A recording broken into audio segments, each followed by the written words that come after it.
Maharashtra superfast news चॅनलमध्ये आपले सहर्ष स्वागत आहे। खास सत्याची धार लेखणीची महाराष्ट्रातील ताज्या आणि वेगवान बातम्या पाहण्यासाठी आपल्या हक्काचे चॅनल शेअर करा, लाईक करा आणि सबस्क्राईब करा। धन्यवाद।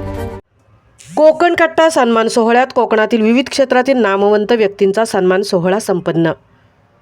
कोकण कट्टा या संस्थेतर्फे कोकण कट्टा सन्मान सोहळा नुकताच 1 फेब्रुवारी 2026 रोजी विलेपार्ले येथील दीनानाथ नाट्यगृहात पार पडला।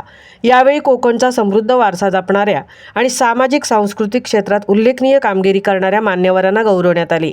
ज्येष्ठ इतिहास अभ्यासक आप्पा परब, महाराष्ट्र टाइम्सचे वरिष्ठ पत्रकार हर्षल मळेकर, पार्ले टिळक विद्यालयाच्या माजी मुख्याध्यापिका छाया गाडे, उद्योजक शेखर धारगळकर, कलाकार दीपन वर्तक, समाजसेवक महेश सावंत आणि संतोष परब यांना त्यांच्या कार्याबद्दल कोकण सन्मान प्रदान करण्यात आला। कोकण कट्टाचे संस्थापक अजित पितळे, सेवाई संस्थेचे अध्यक्ष संदीप दळवी, जितेंद्र दानावळे, आर्य मेलडीजचे संदीप पवार यांच्या हस्ते मान्यवरांचा कोकण निर्माते ऋषी परशुरामाची आकर्षक मूर्ती सन्मान चिन्ह म्हणून देऊन गौरव करण्यात आला। यावेळी आर्य मेलडीजचे संदीप पवार आणि त्यांच्या सहकाऱ्यांनी यादव का कारवा हा गाण्यांचा कार्यक्रम सादर केला। गायक श्रीकांत नारायण यांनी प्रेक्षकांना मोहून टाकलं।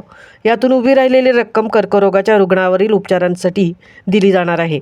कर्करोगावरील उपचारांसाठी मदतीचा धनादेश एका वाद्यवादकाला प्रदान करण्यात आला।